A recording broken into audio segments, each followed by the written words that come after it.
This episode is brought to you by marketing consulting firm The Bonafide Lyrics and Marketing, LLC, where creativity meets business. You can check us out at www.theblm.com for more information on how we help local artists and creatives maximize their business presence.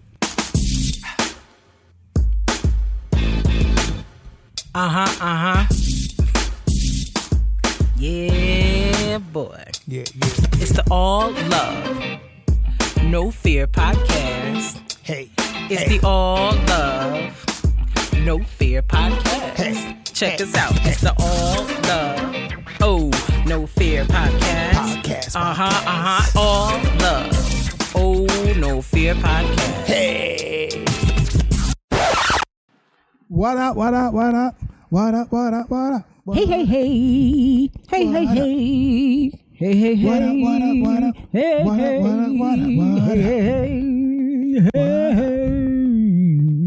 Welcome to season 4, episode 5 of the All Love No Fear podcast with me, your host, KB, and my handsome co-host, Meta Poetic Bennett. Yes. La. This is season 4, episode 5. Yes. All right. Yes. Thank you for joining us. It's yes. been a week, y'all. It's been a week. Before we get started. Yeah. Rest in peace. Rest in power. Rest in all you do to Sir Earl Simmons, also aka known Darkman as Darkman X, aka DMX, the D, the X, Rough Riders, all that. Yonkers finest. Yonkers finest, yeah. And I think it took me a long time to actually process it when it happened, because I feel like I knew it was happening. Right. So I was in my mind, I was like, I'll be ready for this. And I still don't know if I really processed it. Same. Because I know what kind of impact he had on me, just in terms of hip hop in general. I think he was kind of like my introduction to it. Mm-hmm. Because I told you I remember buying the and then there was X album. Mm-hmm. I remember taking time to memorize the lyrics to Rough Riders' anthem, which you still remember. Yes, because it's fantastic. I remember just the impact that he had on there. Right. I remember always with every album he had like a prayer that was just fly. Mm-hmm. That was dope.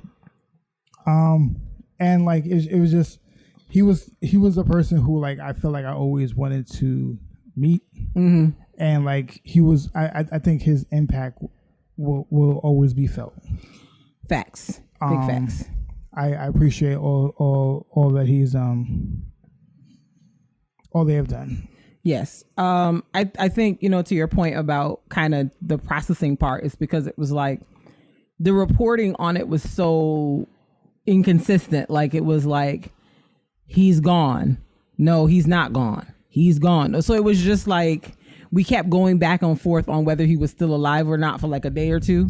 Yeah. And, it was you don't know how to process it when it's you keep being told yes, then no, yes, then no, yes, then no. So I think that's part of it, to where it's you it's not you don't believe it, but you're almost you don't know what to do with yourself when it's finally okay, his family has confirmed this information, etc., etc. Because I think the night before, or maybe 2 nights before, there were different celebrities posting. I know Claudia Jordan had tweeted something and then deleted it because he was girl, who told you that? That's not true. Yeah. And then I saw Tiny had posted something, and then I think she deleted it before it was officially announced. His manager came out at one point and was no, that's not true. He's still alive. Keep praying for him. Blah blah blah. I think he was still alive. I think what happens, and it happens every time, is that the news outlets are trying to be first. Trying to be first to say it. Yeah. So they're trying. They anytime someone finds out here's anything, they'll just quickly let me just put it out real quick. Yeah. Because they're trying to do that. So it's the major outlets still wait to real confirmation, but a lot of the smaller ones would just put it out. Yeah. Just to be my whole thing was to be the first one to hear it. I was legit checking TMZ. I'm if TMZ didn't say it, then it's not true. Yeah, like it's hilarious that TMZ is now the official confirmer of things. But it was like when the different celebrities were posting, I was like, but what TMZ said? If Harvey and them at TMZ ain't say nothing, then it's not real. Yeah, like, but it's true. It's like certain things that like they're usually more accurate. Yeah, like most of the time when they post something, it is legitimately confirmed. It's a fact. Yeah, like he probably was on life support and someone was like that, and like it might have leaked from like one of the doctors that like they were trying to figure out what to do about it, and it was like, oh, they're determining it now. Let them know. Like, you know what I'm saying? Like it just wasn't confirmed, and like I think when people do that, it is disgusting. Yeah. Just wait till they put out an official statement. Right. Wait till the family or the person who represents the family puts a statement out. Yeah. Stop, because it's trash for you to put it out before the family has time to call the people that matter. Right. Because you're putting it out, and who knows when it actually happened, but you're putting the information out, and maybe there's still DMX had like, I think I've read varying reports, 15 or 17 children. Yeah. So maybe I think a set of twins that's like a year old that is included, but he also has some adult children. So it's like, give the family a chance to let those children know. Yeah. So they don't just hear from the the TV or the news or whatever. Like, let them know. Like why people so pressed to hate tell? When they do that. I'm like, it's very annoying. There's a reason why they don't put it out yet. Yeah, like even if it did happen, there's a reason why they don't put it out yet. Yeah, they wait to let all the family people know. Yeah, so they don't hear it from the news. Right. Like. And I think that was the thing with even with Kobe Bryant, like it was put out before the family had been notified. Yeah. So it's like, and I mean, I understand in that case it was kind of like a breaking news type of situation. It wasn't like this person's in the hospital, but it's like that's never some news you want to find out from like a news outlet. Like just wait until you know that the family has been notified or notified the appropriate people before you start just like spreading stuff. People just trying hard to get the clicks. Yeah. To be the first clicks. People can click on it and find out what's going on. Exactly. Long live DMX. DMX's section in heaven is quite lit, I'm sure. Yes. Hopefully when I get up there, I'm trying to get in his section and see what's up because I'm pretty sure it's pretty exciting. Also, Kristen, before I came on, I was like, I appreciate that. Like most people don't deny that he's probably in heaven. I appreciate that. Yeah, I appreciate that people realize in the midst of his struggle, his fight for God, his love for Jesus. Right. Like, I appreciate that people recognize that. Yeah, and I personally feel like, and I said this to Mark before, like. People may have qualms with DMX about, some of his lyrics or, about how he, dealt with women and, things that he's done over the course of his life. But I think he's one of the few people where people are genuinely like, yeah, he may have done some messed up things, but I genuinely feel bad for that guy. Because DMX had and I didn't know this until maybe like a year ago or 2 years ago when I watched like some documentaries about him. But like, to know that he was born into such a messed up situation, had an abusive parent, got shipped around from like group home to group home, ended up meeting somebody and befriending somebody who he thought was a big brother who like laced his weed with crack or cocaine. And that is what set him down the path of like drug addiction struggle for essentially the rest of his life. It's like the fact that he became the star that he is and became the icon that he is, like that is a literal like manifestation of against all odds. And to see the stories that people are telling about him, like it sounds like despite all his demons, his drama, his whatever, he was a genuinely good person. Like he didn't act like a celebrity. Like I've read so many stories of where he like just met people on planes and like talked to them the whole plane ride and like invited them to his concert. And like I saw another story where like he like was randomly asking some kids like, where's this car wash at? And he was like, let's go to the car wash. And he hung out with them and talked to them for like 3 hours. Like somebody else I saw was talking about how DMX paid for her like limo for her friends and her to go to prom. Like he just seemed like he was a very generous, giving, loving person. He never acted like a celebrity or like, and it's interesting to even see the celebrity responses to his death. Like, celebrities aren't letting anybody slander him. And we'll get into that in a little bit later in This Week in Random. But like even the respect, even before his death, but even the respect I've noticed that other rappers have had for him as a rapper and as a person. Like I've never heard anyone speak ill of him or anything like that. Like it's always big respect and, people being happy to see him when he comes out. Like we were talking before and you were saying, we're glad that he had his verses because, he got to get his flowers, so to speak, while he was alive. And that was one of the better verses of the ones they had. Because at first, I'm not going to lie, when I first heard DMX and Snoop Dogg, I was like, well, what the... Like I couldn't picture it in my head, but seeing it, like there was so much love between the two of them and you could see DMX was having a good time. Like it was just, it's wonderful that he had that opportunity for people to see him like in that positive way. Yeah, I would before he passed. I felt I appreciate it because I feel like within the last 2-3 years he has been getting his flowers. Yeah, because like they had the Rough Rider documentary, and I feel like a lot of people learned a lot about him. Yeah, from there. Yeah. So like I think I appreciate like this was the appropriate time. Like there's a lot of like positive coverage of him within this last year. Because before it was always like a negative, like this happened, like it's always talking about like him getting arrested or whatever. It's been a lot of positive coverage.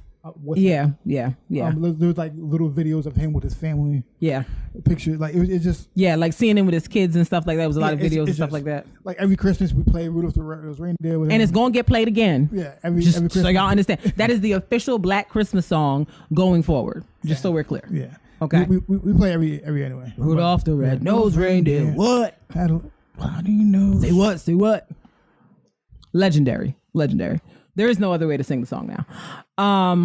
What was the other thing I was gonna say about DMX? Oh my gosh, it slipped my mind. I can't remember what it was I was gonna say. But yes, rest in peace to him. I really do hope that he finally found the peace that he could not find in this life. Because you could tell that despite his artistry, despite everything that was going on, he was never quite at peace. Yeah. I just and it was a lot of things. Because like he was always like anti-industry, anti-celebrity. Yeah. He was always that by himself. Yeah. And then like I just feel bad for his younger children.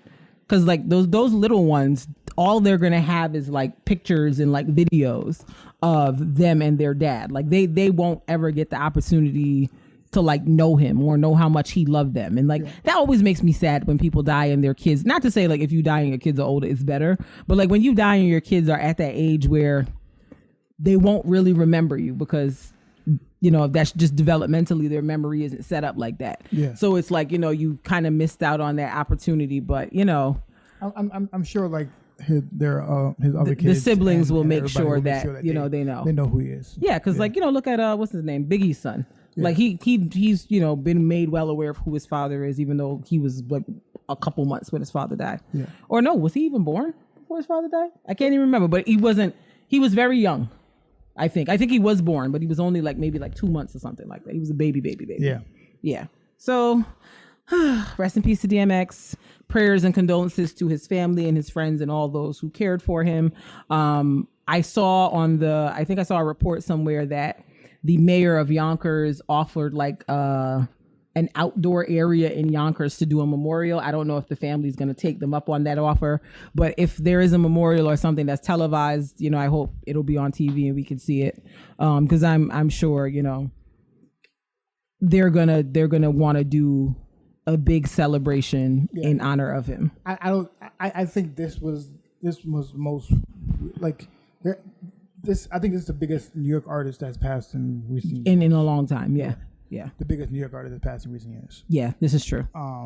So I think like in terms of longevity, amount of generations he has impacted on. Yeah, like it's the biggest one. So like I assume that this impact would be very close to like the Biggie impact. Right.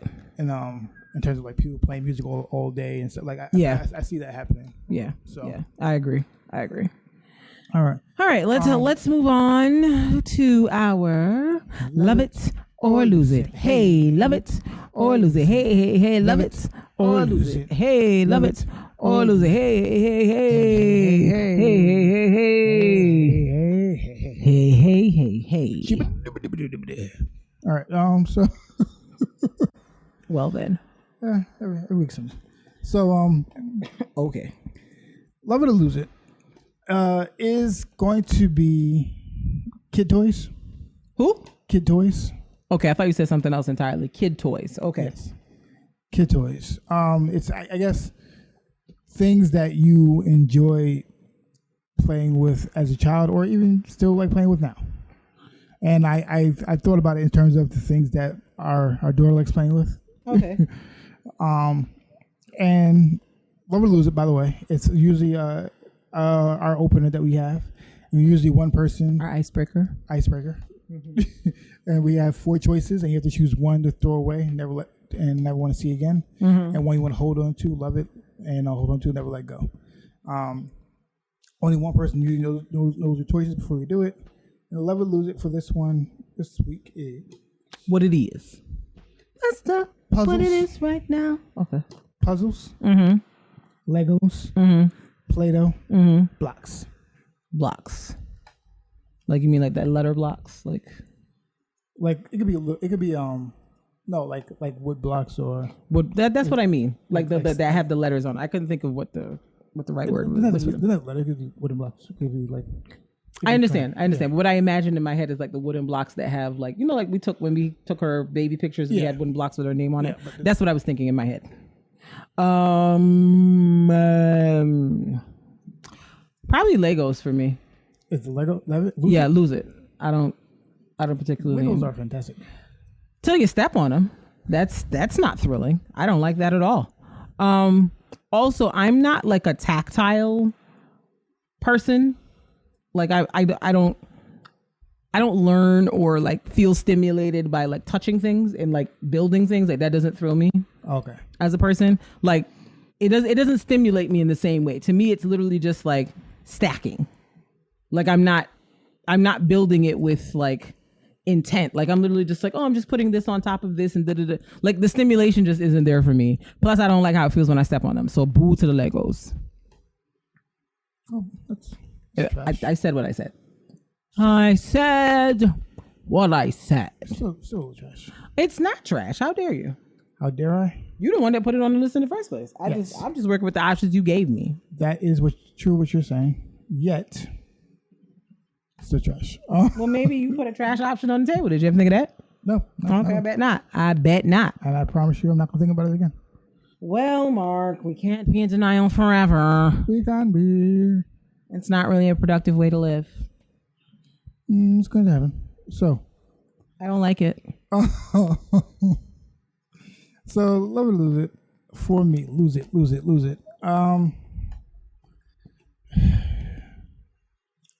Maybe Lose It would be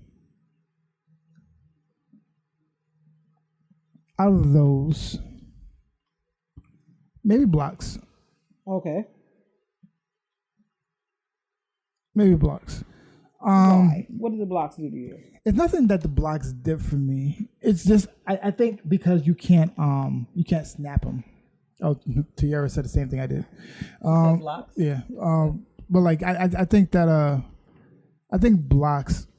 It's kind of like they don't I think because they don't connect, it's just hard for them to. I like things that snap into place. Okay, gotcha. I like things that snap in, and I feel like you can stack them, but they're just bountiful.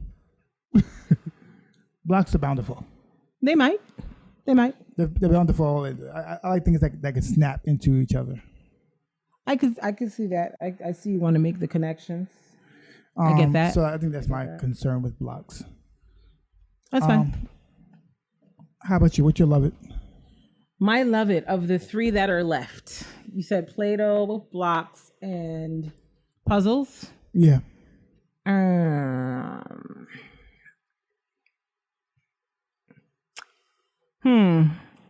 Choices.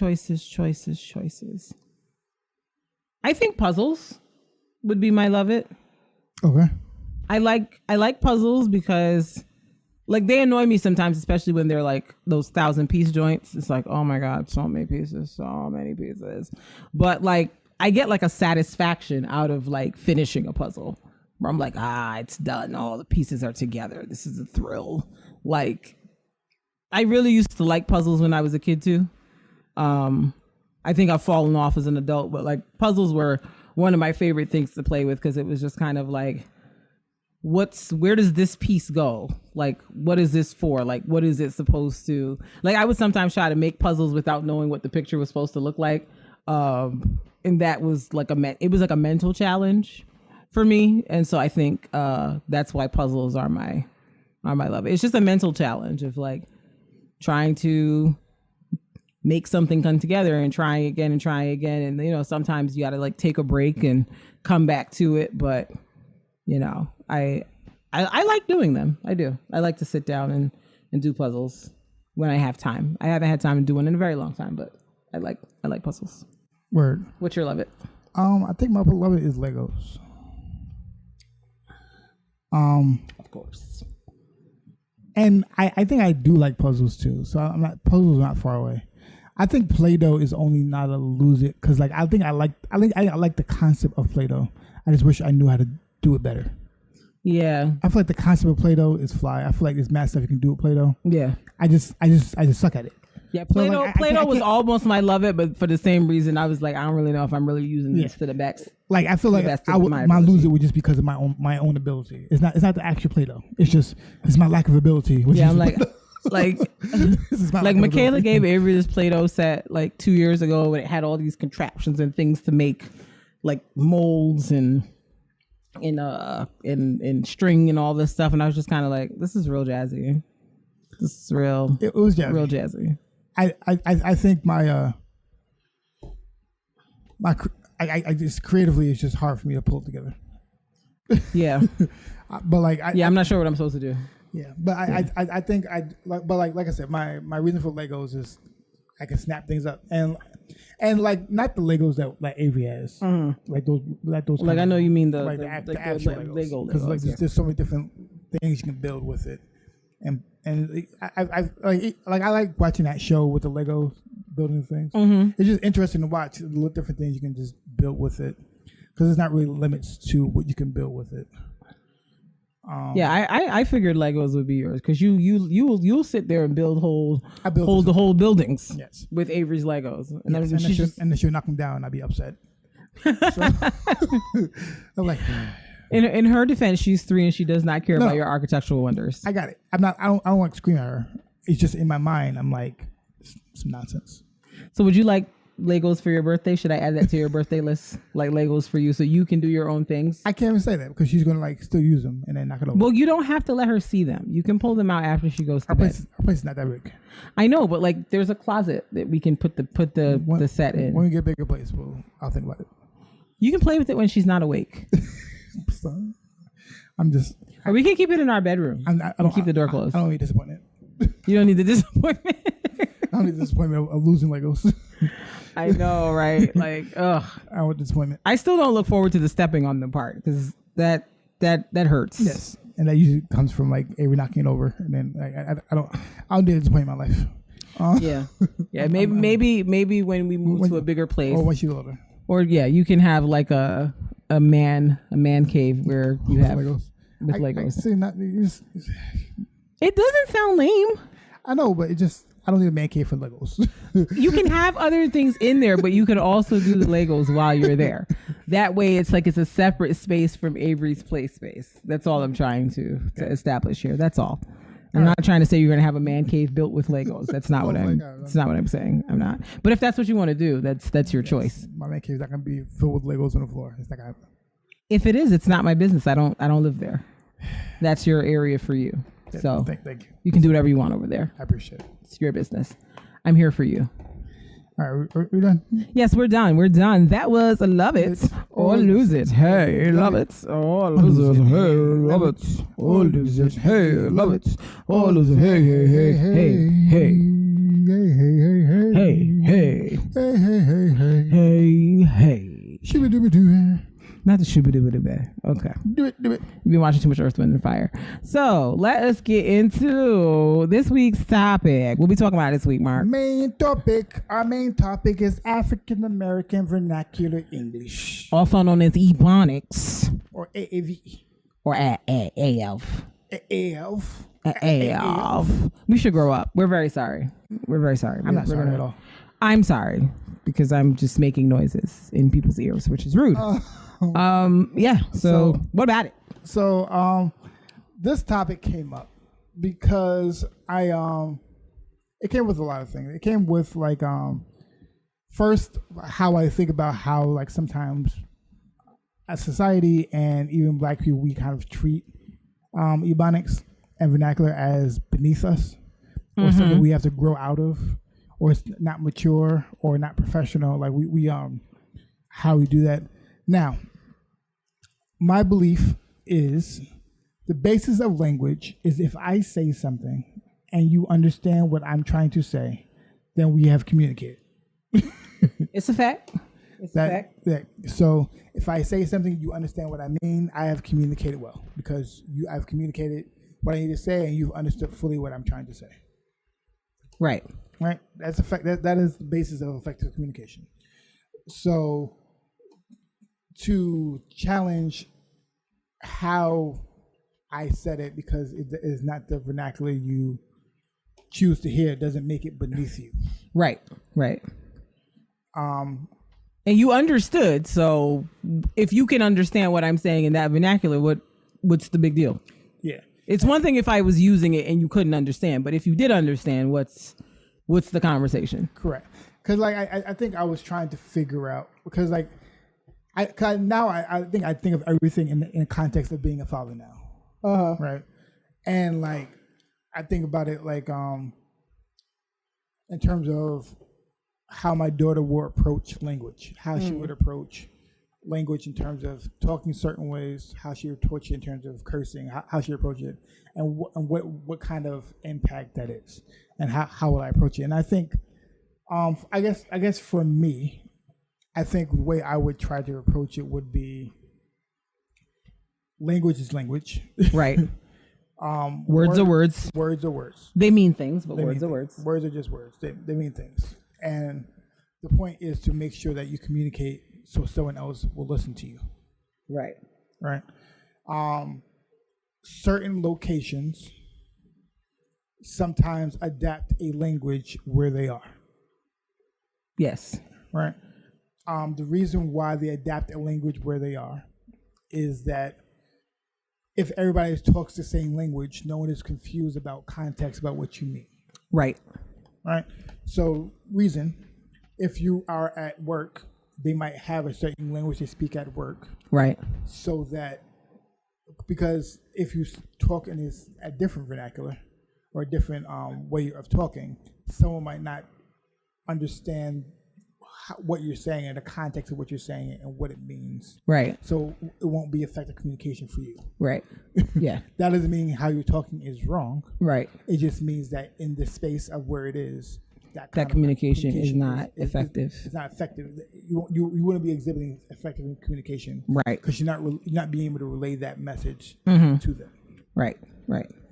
That's one part. The other part is, like I said, is like how we kind of undermine it. And I think something came up, and I was looking at a YouTube video, and they were basically saying how we kind of like undermine how we say certain things and how we cut off certain words, like we say over there, or like we don't use full words, like we use double negatives or double positives when we say things over there. And the reality is, a lot of that comes from Africa. The reality is that a lot of that comes from, because that's a lot of things how they speak over there, and like a lot of that comes from that. And a lot of times think it's like, oh, it's just ghetto speech. No, it comes from Africa. It's right. A lot of that comes from that. I wish I could find that video, but like that it comes from that. So like we have to stop assuming that it's just ghetto speech or anything. Right. Yeah, I mean, a lot of it comes back to, colonialism and this whole idea that what the colonizer is doing or trying to tell us is the right way is actually the right way. Yeah. And we appear speech. More civilized, more educated, more whatever the case is, if we use the colonizer's language and look down on our own. So some of us are really doing the colonizer's work for them to this day when we, try to declare that African American vernacular English is not a real thing. Like growing up in Barbados, like people will always be talking about speaking the King's English. And I'm just like, y'all don't nobody see nothing wrong with that? Like that's not weird to you? Because the king is definitely the king because like he colonized like the whole world and forced people into Christianity and speaking English. Yeah. I don't think we should celebrate that like as a people. I don't think we should be proud of that like as a people generally. Like I understand, being Black in this world is very challenging, and for many people in generations prior, there may not have been a lot to be proud about. And considering that we were kept from being learned to read and write, I understand the point of pride of being able to speak the King's English, so to speak, well, because it was something that we were denied access to doing. And so it's like, you stopped me from doing this, or you stopped my grandmother or my grandfather from doing this, but now I can do it as well as or better than you. So I kind of get it from that standpoint, but I'm also like, yeah, that's cool too. But our own way of expression should not be like discounted. Yeah. And put down while that one is raised up, because the fact that we still have something that can be like cataloged and documented in such a way as African American vernacular English, I think speaks to the power of our ancestry and the fact that despite everything that happened to us, some remnants of our language made it through. And it's not just African American vernacular English, like, in the islands, like we've all got some dialect, some patois that we all speak that is a syncretism of the King's English or French or Spanish or whatever it was the colonizers was teaching the kids. And like the indigenous languages from the people that either lived on the island or from the people who were brought there as slaves. Because there's certain words that, we say that have like for example, in Barbados, like cuckoo, it's a dish that we make there. It's part of our national dish. Like the stem of that is fufu, like what they make in Nigeria. And there's like there's certain words that we say like nyam, like a lot of islanders say that, and that's from another African country to referring to the verb to eat. So there's certain things that we've kept over time that are ties to our heritage. And so I feel like I don't mind being proud of being able to bounce between using my patois, using my African American vernacular English, and using the quote unquote proper English. But I feel like it's problematic when we rate the proper English as above anything else or any variations of that, when there's so much nuance in those patois dialect type of things. I mean, like, I wish we were able to get Kim on. I didn't think about it at the time. Yeah. But our friend Kim, she is a linguist, like professionally. She's actually getting her doctorate in linguistics, and she is studying African American vernacular English. And she was telling us a little while back about like how it's used in court proceedings. And, having a linguist come in and kind of interpret, like, because the way African American vernacular English is structured sometimes, people who don't understand it can read certain words as, oh, a person doesn't have remorse, or they're not really apologizing, et cetera, but they are. And so having someone who is well versed in African American vernacular English and understands what's being said can really be the difference between life and death, or you know, being outside versus being inside for somebody who is potentially like facing jail time for something that happened. So it's like there is value to it, and there is value in people studying it. So I just feel like we can meet in the middle. Like it doesn't have to be like this is trash. Yeah, like speaking about Kim, I think that I think she kind of changed helped me with my thoughts on that whole thing a lot of times. And I had that conversation with her like a few years back, because like it was like there's not a lot of research at all on the context of that in terms of the prison system, and there's a big context between that.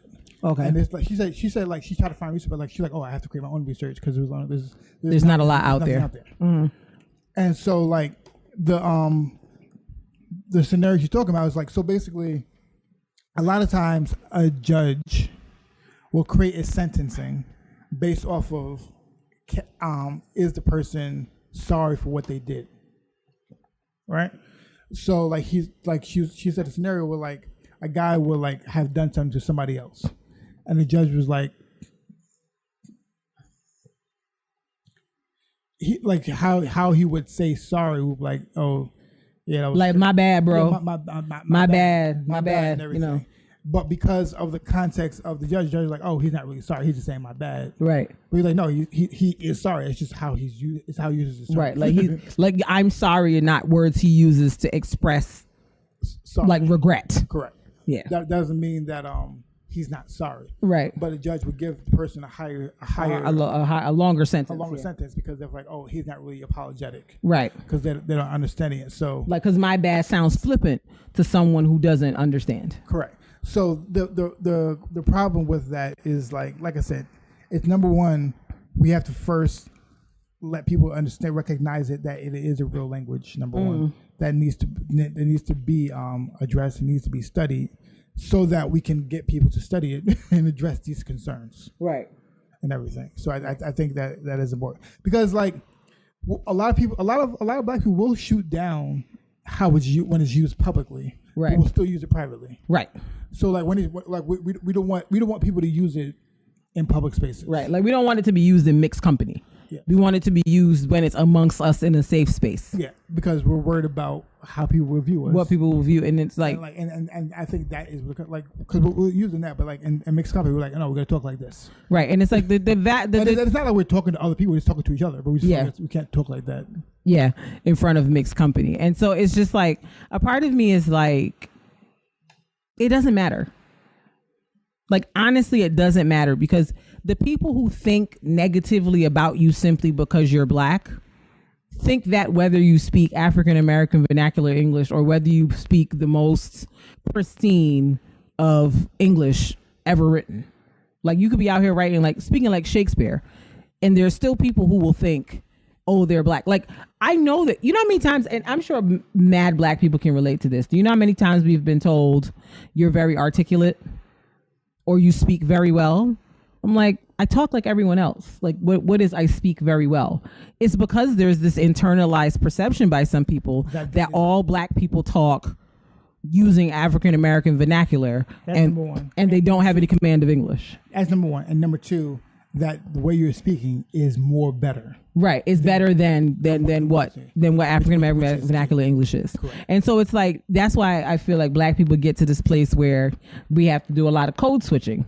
Like, because I can speak well and speak in vernacular English, and it'll be. I can speak well in that English. Yes, I can speak well in AAVE. Right. That doesn't mean I'm not speaking well. That doesn't mean I'm not speaking well. Yes, but like going back to what you said about like being in like professional settings and stuff like that. Go ahead. Being in professional settings and stuff like that, there is this feeling that like, I can't. Knock my microphone down. I can't speak that way, or I can't let people hear me speaking that way because that's going to make them think less of me. And it's like, it's so annoying, because why do we have to do all this maneuver? Like, we already have to do all this stuff just to get a damn job in the first place. Like to this day, we still have people like concerned about what their hair looks like. Like, should I wear my hair natural or should I straighten it when I go on this interview? Should I wear this like chain around? Because I'm part of this Facebook group where people talk about like, you know, jobs and looking for jobs and preparing for interviews and stuff like that. You see Black women asking questions like, should I straighten my hair before I go to this interview or should I just pull it back in a bun? Should I wear this like necklace that has an ankh or like an Africa outline or something on it before I go on this interview, or should I take it off? So it's like, I feel like Black people do so much self-editing before they even open their mouths in professional settings. It's like, it's tiring, honestly. And I mean, I'm not going front. I have a way that I talk when I'm in mixed company at work, and then I have a way that I talk with people that look like me. And it's not even that I switch into like African American vernacular English. Is just I relax more, I guess. Like because I know that we speak different languages in certain sectors at work, and so there's some people I can say certain things to and they'll understand and they'll be like, oh, okay. And then there are other people who I'll have to spend time breaking down exactly what I mean. So I think as Black people, we've learned to adapt to the language of the people that we're around, just to avoid having to explain ourselves. And a part of it to me is also like some of us just want to keep African American vernacular English to ourselves. We don't want other people to take a part of it, because I ain't gonna hold you. When I see non-Black people using it, I'm always like, yeah, because it comes off like very caricature. What you doing here? It comes off very. Who told you? So like yeah. It's like how I feel when Drake started talking in Jamaican patois. I'm like, but for why, Drake? You're not even Jamaican. You're not even an islander. Like, why are you? And people be like, oh, but you know, he's from Toronto and but he is not a Jamaican, a Bayesian, a Guyanese, none of them. Mm-hmm. He is Jewish and regular Black. Yep. So he don't need to be doing the Jamaica accent. It irritates me every time. I'm like, don't do that. Don't do that. But I think that's how some people feel about like AAVE. Is just like, this is something I want to have in my community just for us. I don't want other people doing it. So I feel like maybe that's also a motivator for why people aren't comfortable like using it in public or in mixed spaces. But even with that, I think the same rules apply for every other language though. Not so. Well, I guess not so. I guess not, because like other language, like people will be acceptable as long as you say it the right way. Yeah. I guess yeah. Yeah, like people don't like Spanish. Native Spanish speakers don't care if I speak Spanish. They just care that I speak it properly. Yeah, and do justice to it. No, I guess you're right. I think it's the same thing of why we get upset with white people when they do, or I'm not going to say white people, when other non-Black people get braids, when they get locks, when they try to do anything, anytime that people who are non-Black try to do certain things that are Black that they have criticized us about before. Right. That is key. Right. That's where the part is. Because it's a lot of things that like for years they've criticized as beneath them, as ghetto and stuff like that. Right. And everything like that. And now y'all want to do it and say this is a cool thing to do. Right. That's why we get sensitive about it. Yeah, because it's because you criticized us about like having braids and saying we're thugs and everything. Now it's cool to have braids. Now it's cool to have cornrows. Or even like at my job, like we'll talk about how if a Black girl comes to an interview and her braids have color in them, people will be like, I don't know. But a non-Black woman comes to the same interview with a color in her hair and nobody talks about it. And it's like, but what's the difference? It's color in hair. One person dyed it, one person added extensions. What's the difference? It's color in hair. But for some reason, when Black people do it, it's more alarming. Yeah. And so like, I think that is kind of where we're going. It's the same thing with the dances and stuff like that. It's annoying because it's kind of like y'all treat us like we're beneath you because like, oh, all you can do is sing, dance, and do sports. Like, so it's that. But then when y'all do it, it's put as some groundbreaking thing. Nah. It's I guess I don't know if let me get on the docket, but like it's like the whole thing with the TikTok dances. Black Supreme Crazies, TikTok dances. They don't get recognition. They get little recognition. White person just does the same dance. Not as well. Very badly. Yeah.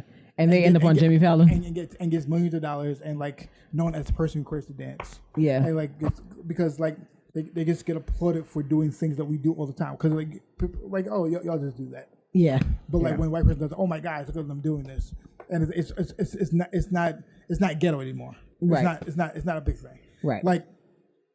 And that's so the white people have to start using AAVE en masse for it to not be ghetto anymore. Is that the cheat code? No, because like, but when they do it, it's not like it's I think that's what's annoying. It's annoying that we everything we do that we are part of when we're doing it, it's beneath them, it's ghetto, it's low class. But when a white person does it, it's not that anymore. And it happens with everything.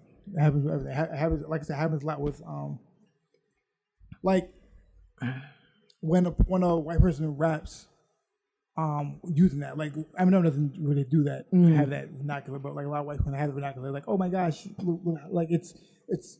I always hate it. By the way, it's very annoying. I always hate it. It's so annoying that like, baby, what is you doing? What is you doing? It's very frustrating. We don't like that. We don't want it. I agree. It is very frustrating. All I gotta say is let AAV rock. Okay, let them people speak their language and go on about your business. Worry about yourself. If you don't want to speak it, then don't speak it. Okay, if you're not supposed to speak it, then don't speak it. But let them people be great if they want to speak it. That's it. That's all I had to say. Yeah, and we still like, and people still talk like that. But like, I feel as if like it's still, like I get annoyed when like that is the. I think black people should still do that in movies and speaking AAV in movies. Mm-hmm. But I think it's always like you're always worried about intent, about directors and intent. Where they're like, oh, you're just trying to have like I want to have a black person talking like this because this will make it funny. Right. This is a funny thing. This is a funny things. Right. Black people talk like this, so I want this in a movie. Right. So like it bothers me.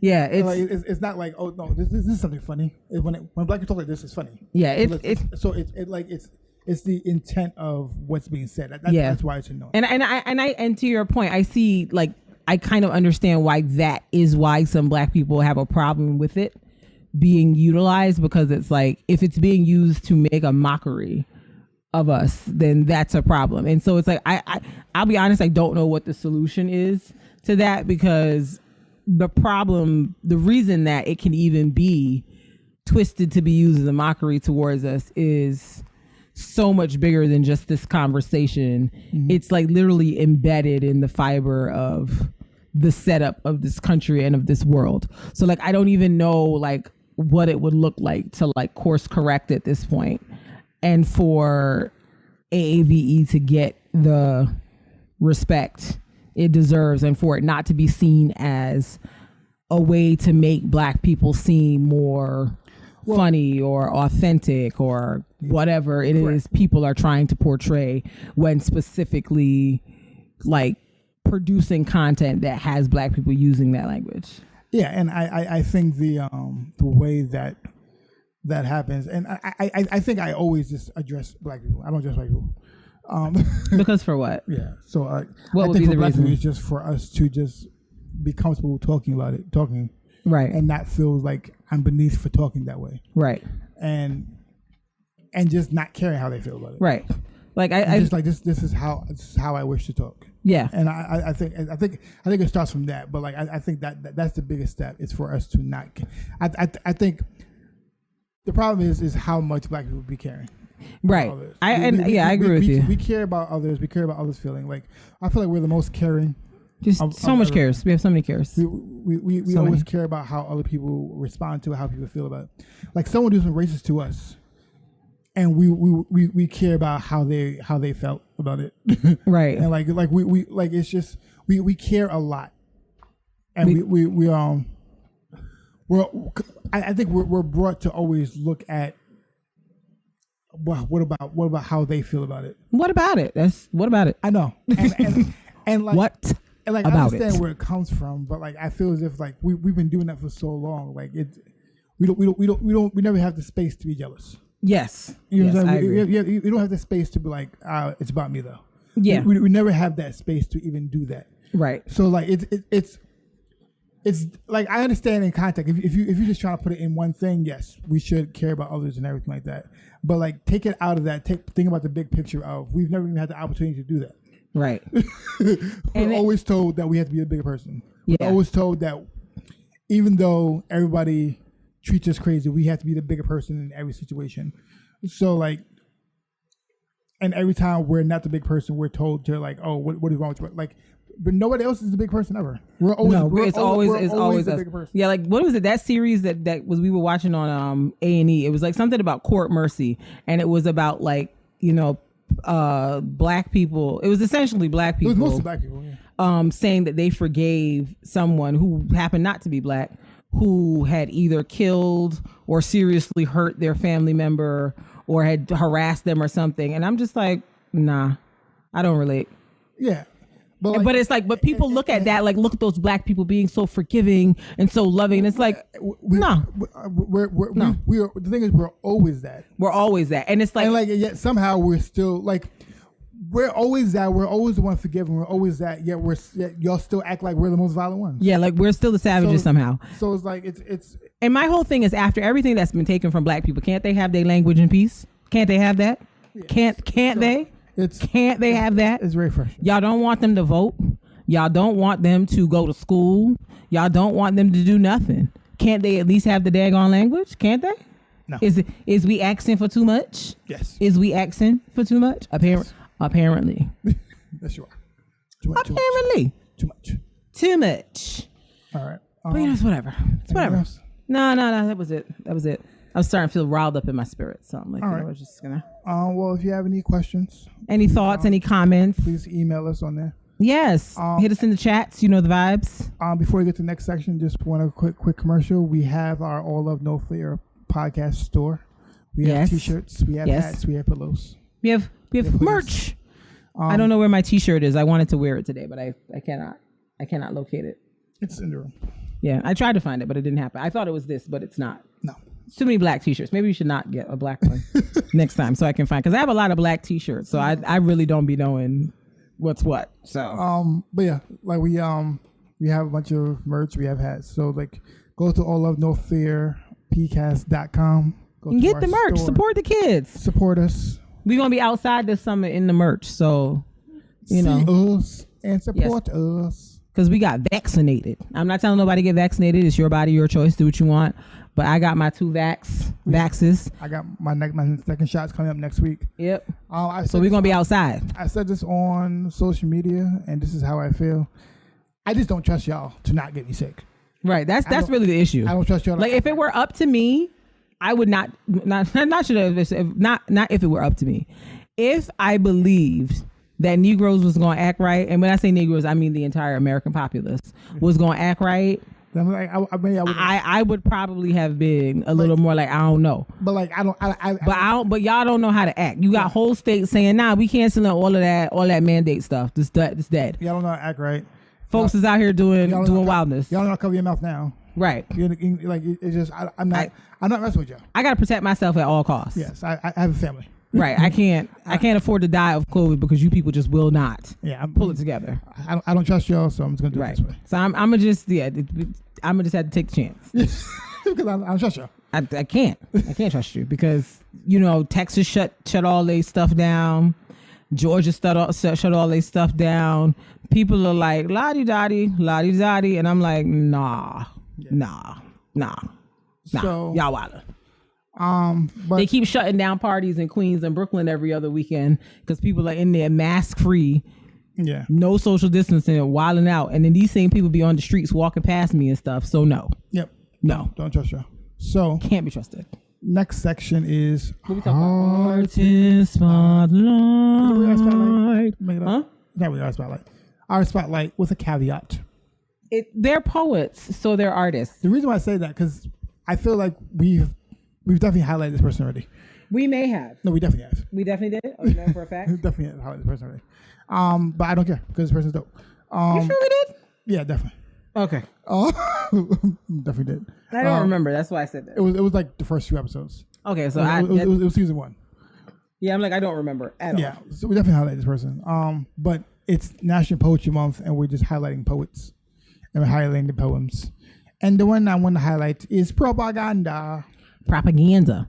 I'm gonna pull up his bio. He's dope. Right quick. So Propaganda, his name is Jason Emmanuel Petty, but he goes by the stage name Propaganda. He is from Los Angeles, New York, Los Angeles, New York, child. Los Angeles, California. And he is part of the rap label Humble Beast. Yes, that's the name of it. With a couple of other Christian hip hop artists and poets. He grew up amongst in a community with Mexicans, so he is fluent in Spanish, I believe. So fun fact about him. And he is a rapper / poet. He talks a lot about like political and social issues as well as, you know, faith-based issues. He's very prolific, and I like the way he constructs his songs and his poems. Like there's always a message. There's always, you know, something to take away. It's easy to understand. Like he's very good with the wordplay, but it's not so complicated where you like need to pull out your thesaurus. I have such a hard time saying that word. My tongue just makes it really hard.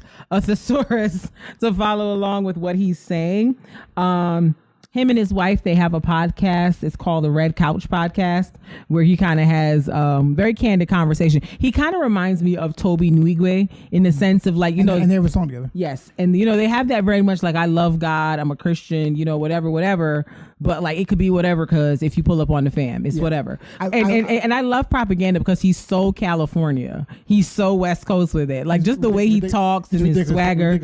He's very California with it. Like somebody called his wife like with death threats, and he was like, it could be whatever, cuz I don't know if you know, but I grew up in South Central LA. Okay. I'm not gang affiliated, but I'm gang adjacent. What you want to do? And I respect that. I have great respect for that, because people sometimes be thinking that just because you're a Christian it's a pushover situation. And Propaganda's here to let you know he ain't that guy. Yeah. And I like the way he explained, like even listening to his podcast, like there was an episode we were listening to where he was talking about like the Republicans and the Democrats and how it was kind of like gang. It's kind of very similar to the Blood Crip gang situation. And I was just like, you know what? After he broke it down, I said, you know what? I see what you did there, Pops. If you want a podcast to listen to, Hood Politics Podcast by Propaganda is the one to listen to. Yes, it's great. That podcast is fantastic. I listen to a lot of podcasts, but I do listen to that one. And he basically breaks down how politics is just gangbanging.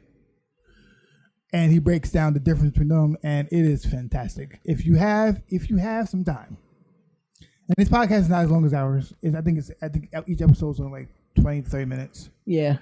But if you got a text, Hood Politics Podcast with Propaganda is the one to listen to. Yes, get into it. It'll bless you. Don't say we never put you on to nothing. It's fantastic. So the poem that Mark is going to play right now is called, I don't know the actual name of it. I ain't even gonna lie to you. When I asked him to play that one, he knew what I was talking about. 20 years. 20 years. That's what it's called. 20 years. It's really, really good. Get your life. Thank us later. It's fantastic. It's great. It's great. I promise you. Yes. Also follow him on Twitter and Instagram. All right. Well, 20 years.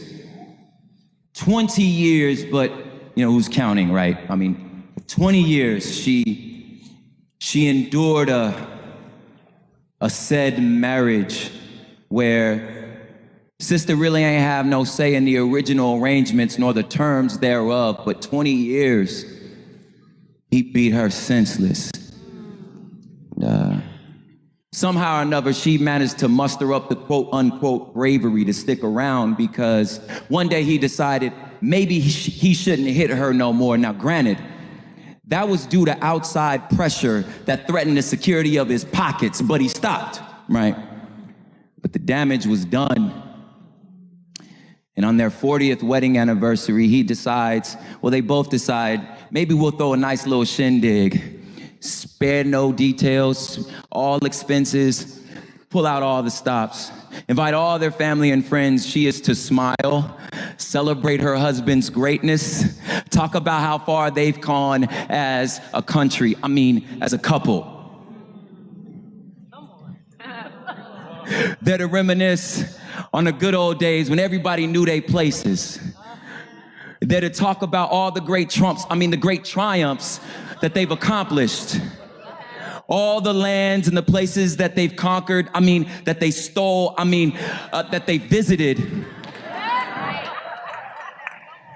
And before any of their friends come, in the still silence, you could hear the creak of the floor as he walks, touches ever so gently, caresses the small of her back and says, babe, look how far we've come. Those last 20 years, they were rough, but these have been good. Let's not talk about the last ones because, they make everybody uncomfortable and they separate. And why would you want to separate? Let's unify. Let's talk about unity. What is she to do? Well, she's to hold her little sparkler, wear her pretty little red, white, and blue dress and act like the first 20 years didn't happen. As if she's still not suffering under the thumb of the mental walls that he didn't build. Oh yeah, he ain't hit her no more, but he don't have to. The scars do all that work for her. She ain't been the same since. Her hip, it's a little bit out of a place. Her jaw, it's kind of ajar to the left, so her smile a little crooked. And every once in a while, he compares her to other wives, like, she ain't as pretty as y'all are, but he turned and tell her, I don't see color. I don't see beauty. She is to be thankful that now she could be in the big house. She is to celebrate her rights. Her right to vote, on what's for dinner, right? Things are good now, or at least they better than they were. You should pat your nation, your husband on his back, tell him he's the greatest nation, the greatest country, the greatest man in the world. What is she to do? You ask, if it was so bad, why didn't she leave? As a matter of fact, why is she always playing the victim? Why is everything about her? Don't other wives get hit too? Don't all wives matter?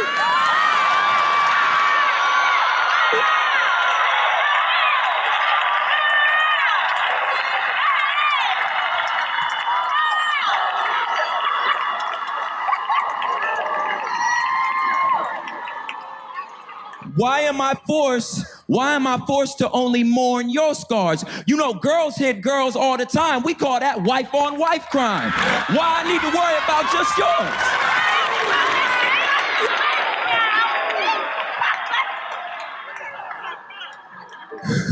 And if it was so bad, if it really was so bad, why was he not prosecuted? Why did not all of your friends who saw this all going on step in and say something? Maybe she's making this up. Why did your church not even step in, instead silenced you and said, this is not our issues?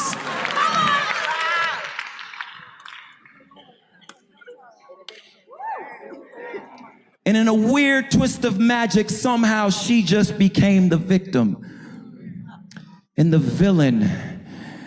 And I don't know how this worked. Does he not owe her? Does forgiveness not require restitution first? Does the cross that you say you cling to does not scream that justice comes before reconciliation? How can we talk about unity if you're not ready to admit you wrong?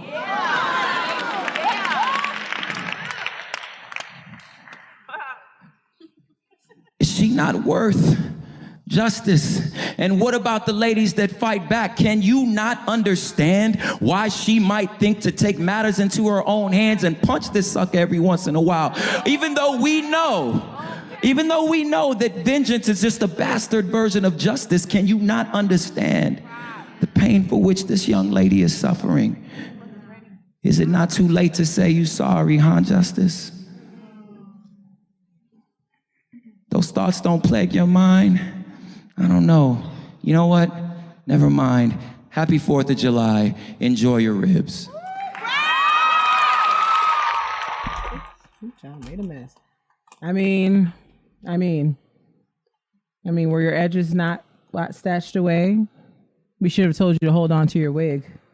My headpiece got all askew from the poem. I had to retighten it, but it's whatevs. It's whatevs. Yeah, Propaganda was part of a group, I think E4CM. No, he just visited. Yeah, But that's how I first became introduced to him. P4CM. They were a group out of the West Coast. Like they come together and they do poetry. Yeah, Christian poets. Yeah, poetry. Yeah, Genetics is a woman. She's another one that's part of that poetry cipher group as well. All very talented, all awesome. I think he was just like a guest poet. Okay, yeah, I think that the first time I ever saw him was from there. So yeah. I thought he was a part of it. No, he just came there. Yes, so that was Propaganda, 20 years. I think he put that out, what, was that last year? 2 years ago? Doesn't matter, it's fly every time.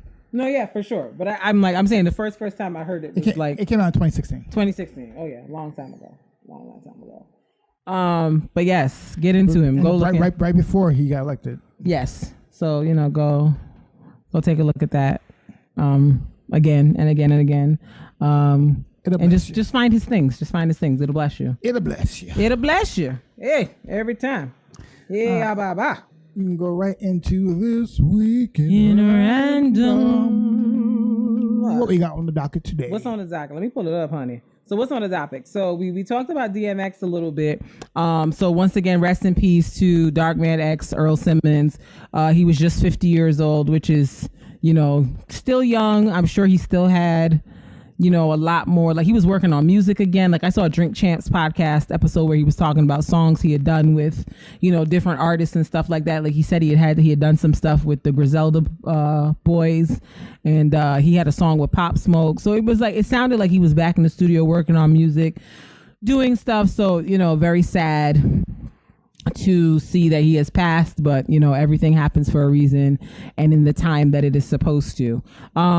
I think I mentioned before, DMX has something like 15 to 17 children, based on varying reports. So, how things will be split up and handled. Hopefully all the mamas can pull it together and make sure that everybody does what it's supposed to do. I think I read somewhere that his mom is his beneficiary. Okay. Which is interesting considering the relationship they had, but who knows, maybe in later life they figured some things out between the two of them. Yeah, I think they did. But, hopefully that will be squared away. I read somewhere, I don't know if it's 100% true, but I read somewhere that the Carters are looking to buy back his masters and give it to his children. People have been saying that, but I don't know if it's true. That's why I said I read it somewhere. I don't know if it's true. It does sound like something they would do because they are... Yeah. They are the type of people that do stuff like that for other artists. It would be nice if it was true and they were in fact doing that. Because I'm sure his masters were worth quite a bit pre-death, and now I'm sure post even more. So, yeah. I made a joke that BET probably going to be playing all of DMX's movies this weekend. I haven't checked, but I'm going to watch them because DMX was a great actor. Say what you want. But DMX and Belly, top notch. DMX and that Romeo Must Die, top notch. It's nothing really more to say. So I'll be looking out for the DMX movies that they play on the internet and on the TV in the coming weeks. So speaking of DMX, apparently Cameron, who is quite easily the pettiest rapper to ever live, no exaggeration, the pettiest rapper to ever live, has been in these streets dragging Derek Jackson since it's false. They ended it. It's false. Like, yeah, that. But we can hope if Jay-Z and Beyonce know that the people are saying this, pay buy the man masters, be nice. But yeah, so and this is where the because number one, his masters could be worth more than 10 million. That's number one. That's true. I thought 10 million was kind of low, honestly. I feel like it should be worth more than 10 million. I feel like 10 million is not enough for his masters. No, not for the fact that he came out with 5 number 1 albums. Yeah. It should be more than that. Yeah. So there's a lot of, I understand why it's a lot of false things. Like, it's probably definitely more than 10 million. Mm-hmm. I know Jay-Z already paid off his debt at Def Jam when he was there before. Mm-hmm. And I'm not sure if he didn't buy his master, he wasn't in the process of doing that in the first place. In the process versus done is different, though. I know, but I don't like.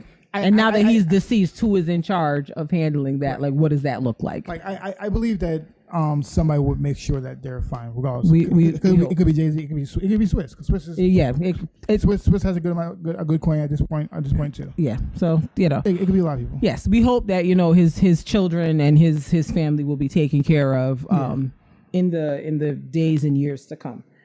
So yeah, like I was saying, Cameron has been dragging Derek Jackson since the whole Derek Jackson fiasco started. Because I guess when Cameron and Juju, his ex-girlfriend, broke up, Derek Jackson made some videos talking about Cameron, and Cameron ain't like it. So since the Derek Jackson scandal broke a couple weeks ago, Derek Jackson has been very quiet on the internet. Like, he hasn't really been posting anything. He hasn't been saying much. So I guess he posted something about DMX, and Cameron came in the comments and was like, don't do that. You trying to see if you can slither back on the internet after we've been dragging you by using X's good name, and we will not stand for it, sir. And Derek Jackson tried to comment, and Cameron was like, nah, I remember when you was talking mad trash when me and Juju broke up and was saying I was doing this and doing that. I'm never going to let you rock, ever. I'm going to keep dragging you for eternity. And in my head, I'm like, I hope Derek Jackson knows that Cameron means that. Cameron is the absolute pettiest of the petties. I think the only other person on par level petty with Cameron is Jim Jones. And 50 Cent. And 50 Cent. They're petty kings, all three of them. Yeah. And so I want Derek Jackson to remain in the obscurity that he's in and leave Cameron alone. Okay? That man has nothing but time to sit on the internet and drag you. Because the other thing I want to say about DMX, I don't remember if I said it before. Other rappers are very protective of DMX. Mm-hmm. And it's like, you don't really see that a lot. When rappers pass, you'll see people saying stuff, but like, there are people who don't really be talking that much. They just be like, oh, okay. The hip hop community, from what I can see, has an immense level of respect for DMX. And, you know, based on the stories we've heard and stuff that people have said, it seems like despite his drama, his stuff, his whatever, he was a genuinely good person that was respected by everyone, despite whatever he had going on with himself. And so I feel as if, you know, people need to tread lightly, because the people are ready to come for your neck if you think you're going to sit somewhere and talk wild about that man or dishonor his name. They will not have it. They will not have it. So shut the whole thing down. Just shut up. I was like, why can't Ron and Derek Jackson's comments going crazy like this? I'm like, relax. But Derek should also relax. Like, you're a social pariah, sir. DMX is not the time for you to be trying to shimmy out of the obscurity into the light, okay? Shut up. Mind your business. Stay over there. Leave DMX out of it. Please. He doesn't know you. You don't know him. Go somewhere else. Find something to do. Okay? Speaking of rappers, pray for Black Rob. Like, whoa, if you don't know who Black Rob is, pray for him. I saw a video, 2 videos actually. One video where they were asking him like how he feels about DMX. I guess this was this week or right after it was first announced that DMX was in the hospital and was on life support or whatever. Black Rob not doing good. He looked very, very skinny, very tired. Like, I thought he had cancer, honestly. Like, that's how he looked. He looked that like frail to me, and like they didn't say like what was going on with him.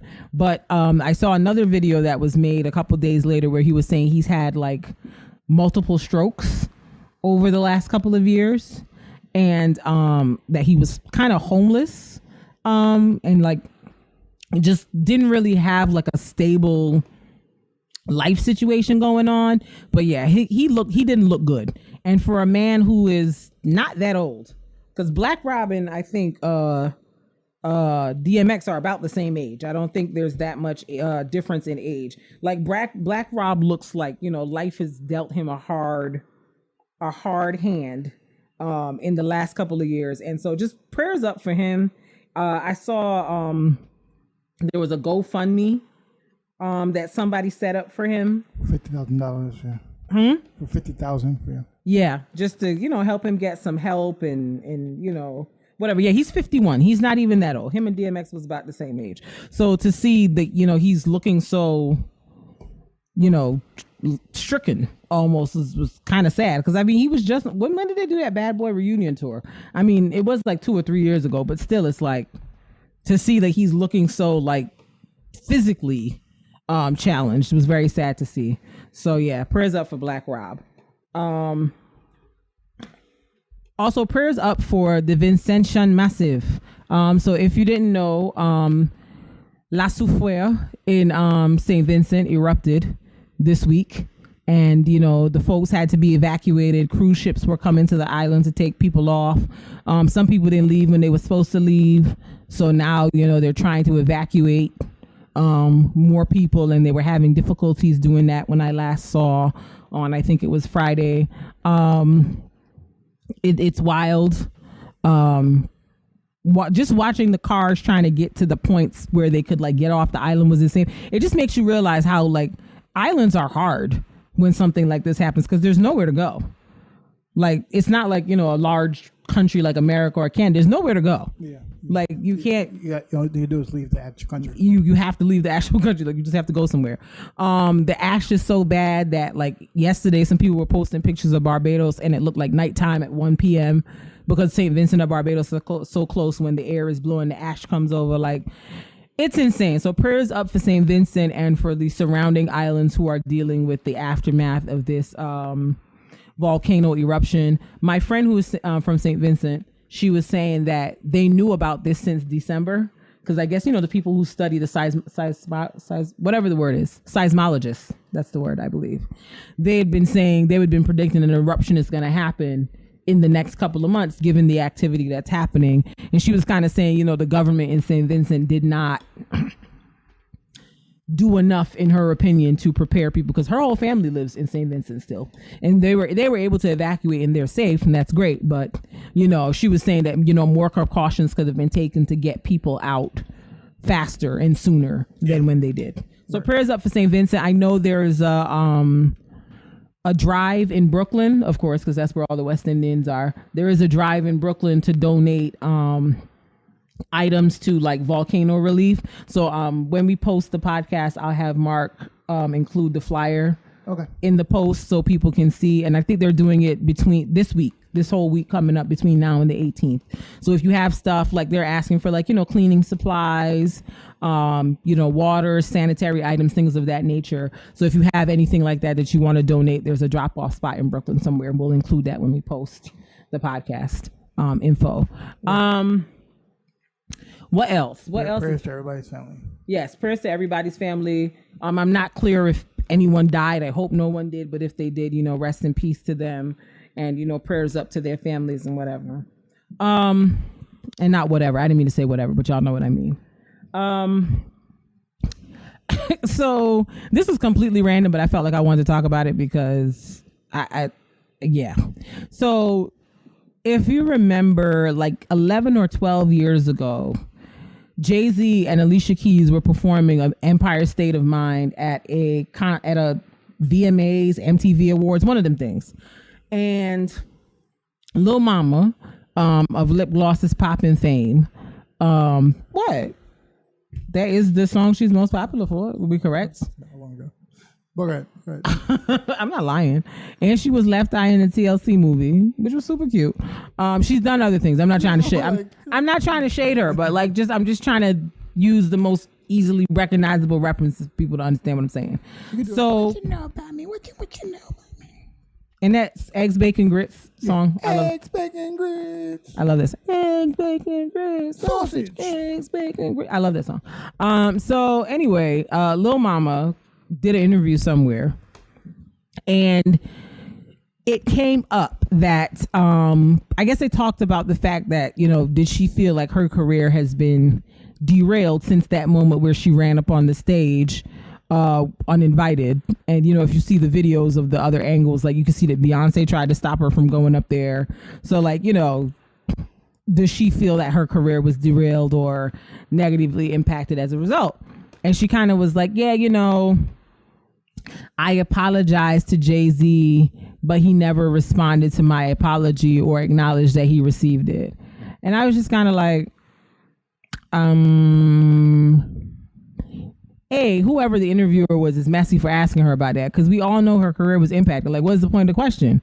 We all know she's trying to that, like, people have been dragging Lil Mama for 12 years off of that one moment. Like, Lil Mama got to be, 31, 32 at this point, and people are dragging her off of something she did when she was, like, 17. To this day, still dragging her. Because I remember when she went on the Breakfast Club and she was crying and they dragged her for that crying. Like, people still use that crying picture of her on the Breakfast Club as a meme. So I'm just like, Lil Mama been getting dragged for a very, very, very long time. And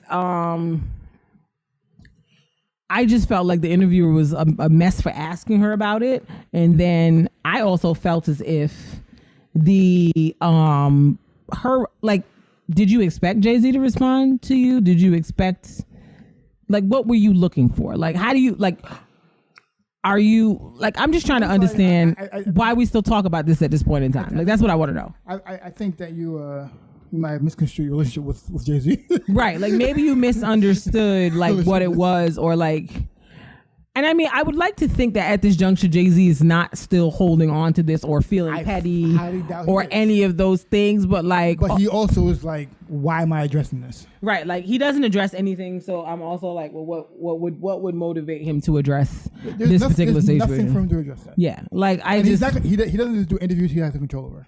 Right. So he's never going to address it. Right. And, like, if he never acknowledged it, then at this point, it is what it is.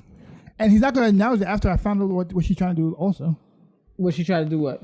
So she's trying to start a heterosexual rights movement against LGBTs who bully homosexuals. Who bully heterosexuals, right? So she might have a concern or seen something or witnessed something or felt something about something that might have happened. That is quite tone deaf right now. You should probably simmer down.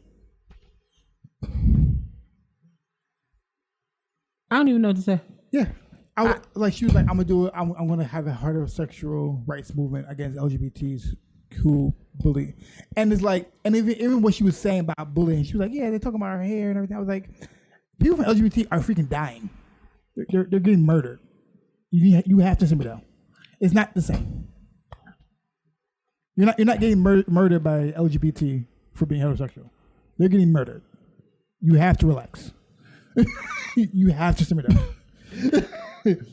Even I'm not negating you might have been bullied by somebody, and you might have, but you have to relax. You have to relax. It's tone deaf. It's not necessary at the time. They're getting murdered. It's not the same. It's not the same.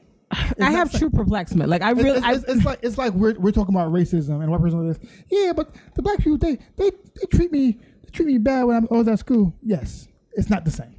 Right. It's yes. Maybe some black people were mean to you. That doesn't make fun of me. It's not the same. It's not the same as like. They say that we can't dance. It's not the same. Right. It's just not. You might can't dance. That might be correct. Yes. But it's not enough to start a whole movement over. It's not the same as institutional racism. Like, it's just not. Like, there's levels. There's levels, and that's. And you putting that out there as a public figure is tone deaf. You saying that is not tone deaf. You have to relax. I honestly don't know what to say. Like, I'm just wow, Lil Mama. Wow. But wow, sis. Just pick a struggle. Like, I feel like you keep... The movement was not necessary to protect yourself and other heterosexuals from being bullied by the LGBTQ plus community.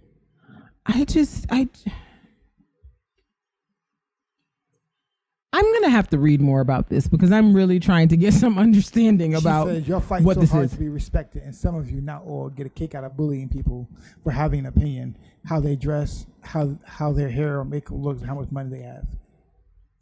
There are so many people afraid to give their honest opinion because if they do, LGBT will hear what they want to hear and take statements out of context. I don't have to prove myself to remind people that I love ones, but you're being tone deaf. They're doing that because they're being murdered. They're doing that because of how, like, they're constantly laws against them. Right. And I'm not disputing that some LGBT plus people be taking it entirely too far and be making everything LGBTQ phobic when it absolutely is not. I'm not disputing that at all. That is factual. That's why I said she might have valid concerns about right, but it's just like, but you have to relax. But you're like, read the room. Yeah, like now is not the time, and it's like you're concerning about what's going on, not realizing what they're going through. But this is why she will never be forgiven or not be dragged for this, because it's like you don't realize, like, read the room.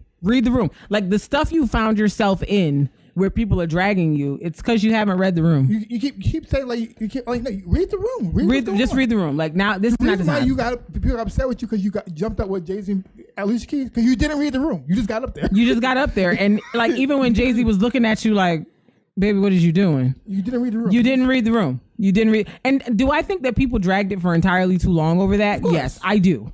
But it's like, again, you got to learn to read the room, sis. And sometimes this ain't it, honey. Just pick a struggle. I just want sis to pick a struggle because this one can't be. Like, can't be the one. Like, don't have an Asperger's level of not reading the room.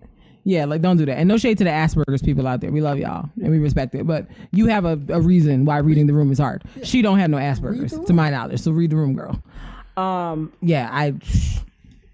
Somebody going to go around Lil Mama house. She all right because she doing a lot right now.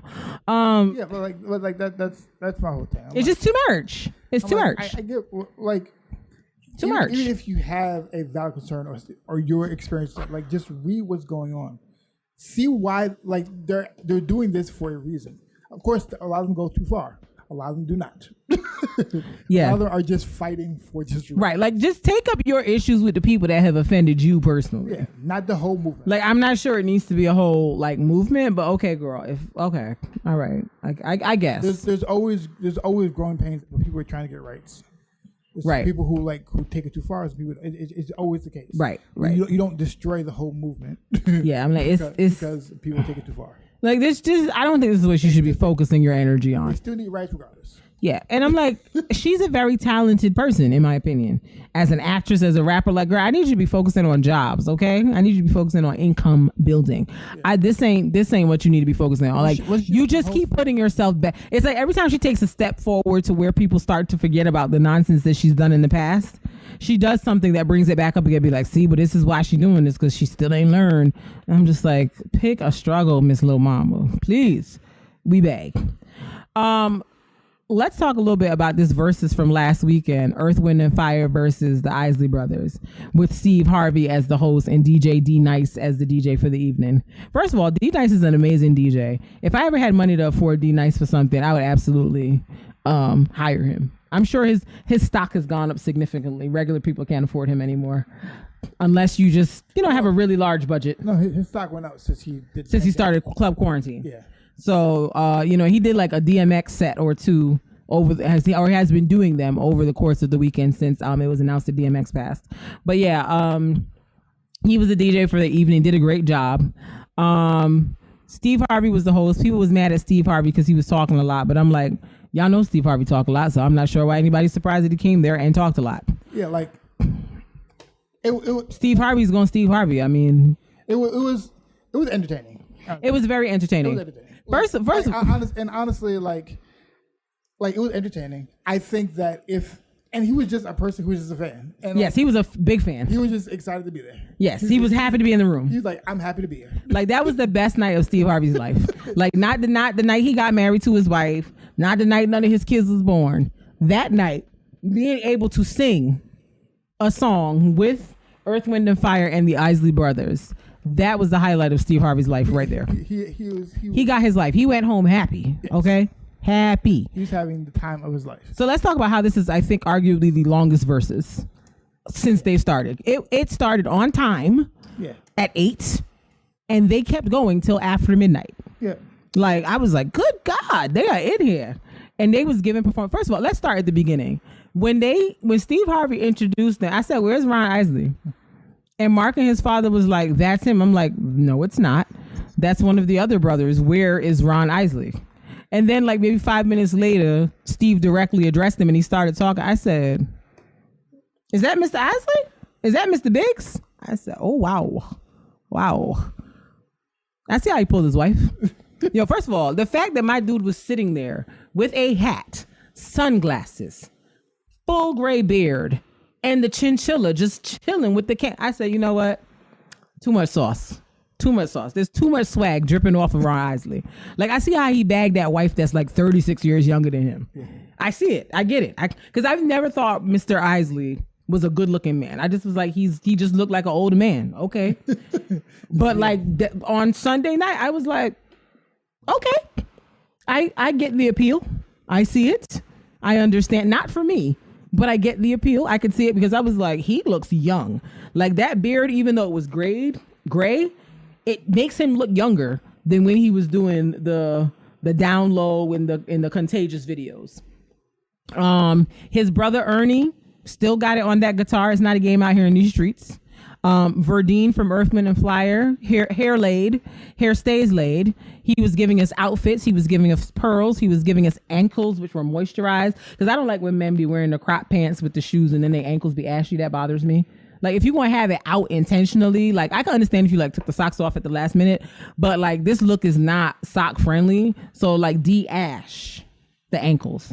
And Verdine's team de-ashed the ankles. And I very much respected that.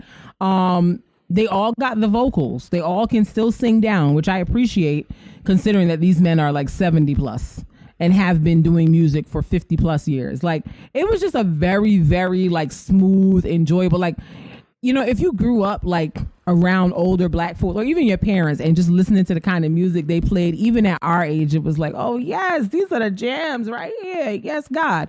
Like some of the songs I didn't even know were like Earth, Wind & Fire or Isley Brothers songs. Like I've heard them constantly like over commercials and stuff like that. And I'm like, oh, or in movies. And I'm like, oh, I never knew that was them. I never knew who that was. So just, you know, the fact that they played so many legendary songs and there were still songs that were left off. Because when they were talking about how many albums they've made, like, you know, they made 28 albums, 45 albums. It's like, how do you even pick 20 songs off of that? But it was a really, really enjoyable verses. Like it was a nice, like post-Easter dinner, like chill at the house, catch a vibe.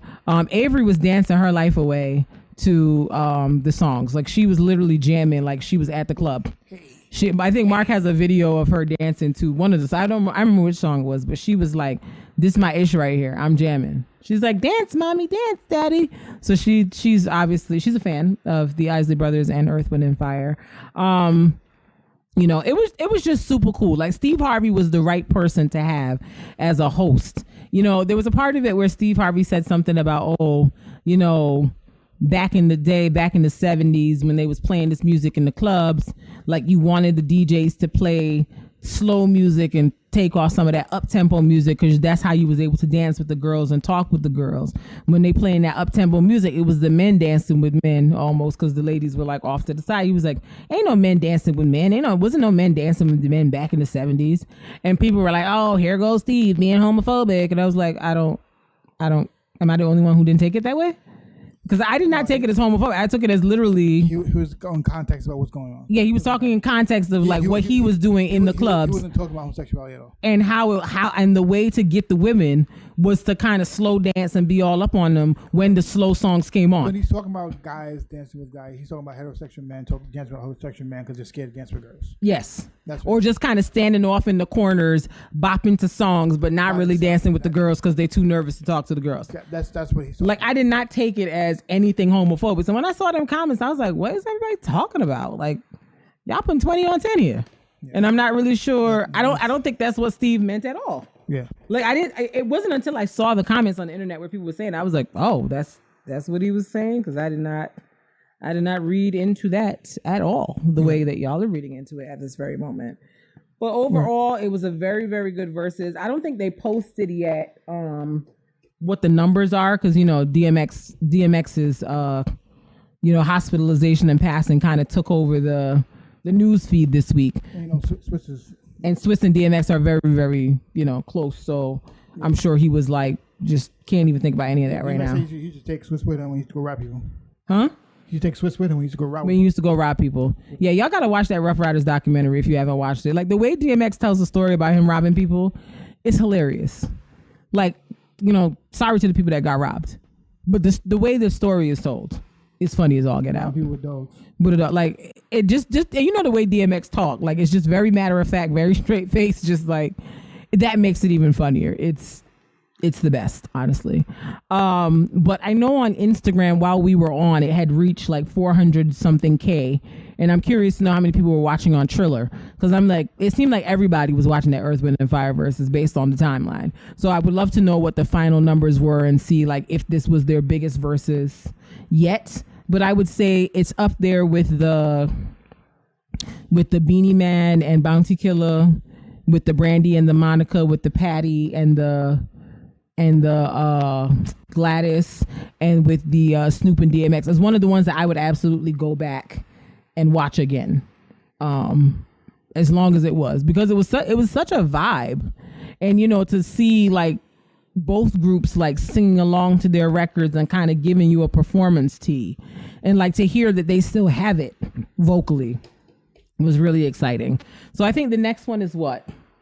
The next one is Method Man versus Redman. Oh, that's the next one? I thought it was the one with Escape and that's after. That's a man. I don't know if I'm gonna watch that one, honestly. Which one? The Escape versus who is it? Escape versus SWV? Because Coco's voice like irritates me, and I've said that before. And I don't want to hear Candy Burris singing, no disrespect, but her voice sets me off too. So I don't know if I'm gonna watch that. I might not. But Redman versus Method Man, I want to see that because that's gonna be pure hilarity. Yeah. That's next week, right? Yeah, 420. 420. The marijuana is legal in New York. I won't be smoking it, but for the people who will be, enjoy yourselves. Smoke responsibly. Yeah, get out of here. We do. How long are we at? Long time. We started at 2. It's 3:45. Oh, it's not that long. Come on. So yeah, we were gonna wrap this thing up. So new music. So Miguel, the singer of Adorn and other beautiful songs.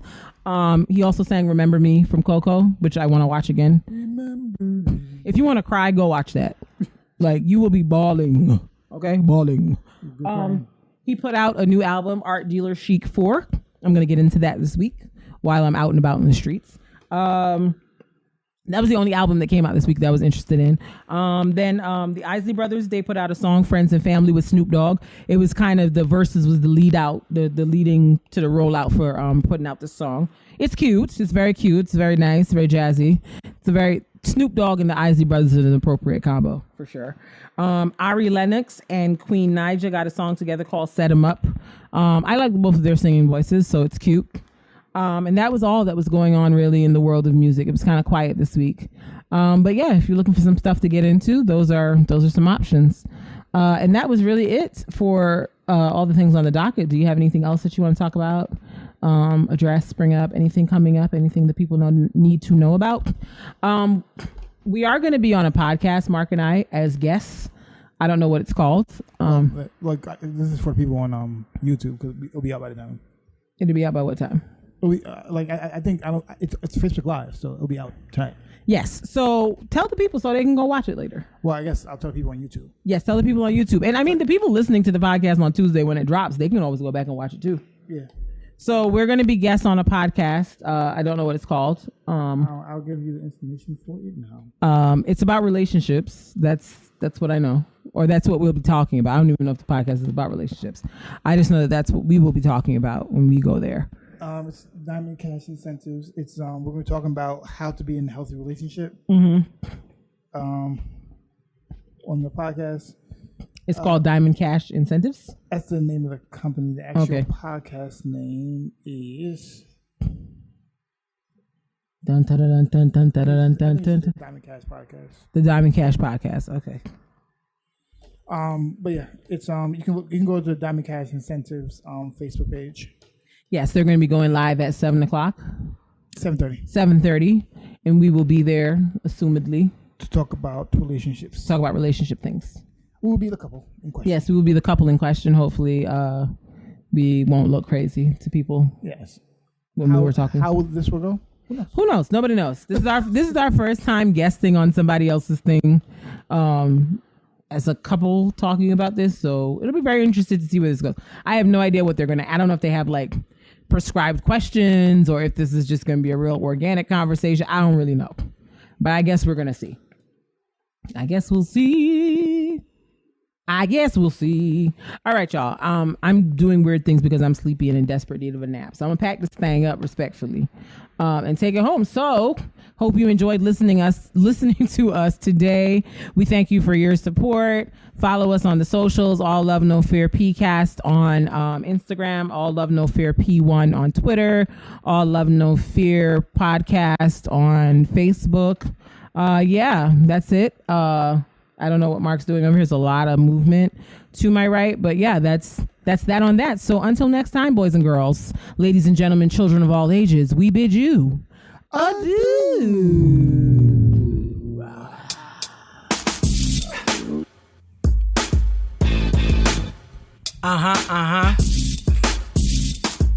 Yeah, boy. Yeah. It's the All Love, No Fear podcast. Hey. It's the All Love, No Fear podcast. Check us out. It's the All Love, No Fear.